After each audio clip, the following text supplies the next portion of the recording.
Az Təsərrüfat Məhdud Məsuliyyətli Cəmiyyəti şirkətinin Salyanda yerləşən aqroparkında Gənclər gününə həsr olunmuş növbəti ağacəkmə aksiyası keçirilib. Tədbirdə Az Təsərrüfat MMC-nin direktoru Aydın Dəmirov, Milli Məclisin deputatı Günay Ağamalı və aqroparkın əməkdaşları iştirak ediblər. Aksiya çərçivəsində aqroparkın ərazisinə həmişə yaşıl ağaclar əkilib. Bu təşəbbüs ekoloji mühitin yaxşılaşdırılması, yaşıllıqların artırılması və gənclər arasında ekoloji maarifləndirmənin gücləndirilməsi məqsədi daşıyır. Tədbir iştirakçıları ağac əkərək təbiətə olan qayğının vacibliyini bir daha nümayiş etdiriblər. Milli Məclisin deputatı Günay Ağamalı çıxış edərək Ulu Öndər Heydər Əliyevin gənclərə olan xüsusi diqqət və qayğısını vurğulayıb. O qeyd edib ki, Heydər Əliyevin əsasını qoyduğu gənclər siyasəti bugün Prezident İlham Əliyev tərəfindən uğurla davam etdirilir. Gənclərin hərtərəfli inkişafı, onların ictimai, siyasi, iqtisadi və elmi sahələrdə fəallığının artırılması dövlət siyasətinin əsas istiqamətlərindən biridir. Tədbirin davamında Az Təsərrüfat Məhdud Məsuliyyətli Cəmiyyətinin direktoru Aydın Dəmirov işlərində fərqlənən gəncləri Gənclər Günü münasibətilə təbrik edib, onlara diplom və hədiyyələr təqdim edib. O, gənclərin ölkənin inkişafında mühüm rol oynadığını vurğulayaraq, onların təşəbbüslərinin hər zaman dəstəkləndiyini bildirib. Sonda tədbir iştirakçıları birlikdə xatirə şəkli çəkdiriblər.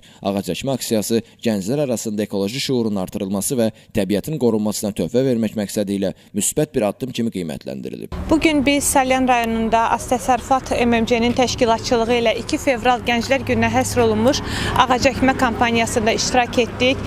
Ağacəkmə kampaniyasının təşəbbüsünü çox yüksək qiymətləndiririk. COP29-dan sonraki bir dönəmdə, yəni Azərbaycanda keçirilən COP29-dan sonraki bir dönəmdə bu cür layihələrin həyata keçirilməsi məhz Yaşıl Dünya naminə layihələr sırasındadır ki, bu da təbii ki, bizim təbiətimizi qorumaq üçün çox gözəl aksiyadır. Mən hesab edirəm ki, bu cür aksiyalar ölkəmizdə geniş miqyas alır və bu da həmin geniş miqyaslı layihələr sırasındadır.